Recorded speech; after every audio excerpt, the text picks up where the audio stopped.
Bilib kelinglar. Ana katamaranlarda uchib. Tezkor xabar: plyajlarda alligator, tumsoq, krokodillar paydo bo'lgani ma'lum qilinmoqda. Ular odamlar hayotiga xavf solmoqda, ayniqsa er-xotinlarga hujum qilmoqda. Siz ham plyajlarga bormasdan uyda o'tiring. Ya plyaj atmeni. Yo'q, yolg'on gapirayotgandir bolama. Tumsoq deyapti-ku ona. Lekin tumsoqlar yomon odamni yamlamay yutadi. Ma, kajonim, 42 ming. Apa o'tgan safar ham kelinim bozor ketayotgansiz, bozorga meteorit tushdi deb berdim. Apa unaqa qilmang endi. Shunga ham rozi bo'laver, har hafta 40 ming, 45 ming beryapman. Senga yaxshi-ku, har hafta kim senga 45 ming berib o'tirdi? Keng safarda 50 ming qilasiz lekin. O, bu boshqa gapda ana. Qayerdan olding o'g'lim buni? Ha, ona suyi sergiliga borgandim. Siz bizning avtosalonimizda 25% boshlanish to'lovi bilan xohlagan modelingizni xarid qilishingiz mumkin.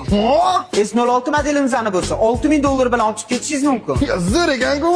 Mashinamizni xarid qilganingizdan keyin sizga qilib beriladigan bonuslarimiz: tonirovka, pollik, radiator setki, paruklarini ham qo'shib beramiz. Bundan tashqari 43 talik smart televizorlarimiz ham bonusga. Olib keldim ana, qanay? Ben pulda bekitib qo'ydim. Qanday topdi bu? Ya ha, o'g'ilday yo'lmasin. Onajon, bir yoqqa timsoq dedi, bu yoqqa akula dedi, borib poyezd bilan bu dam olib kelaylik keliniz bilan. Boringlar ey. Bir mazza qilib dam olib kelinglar. Borib o'sha poyezdning balonini teshib, yorib kelaman hozir.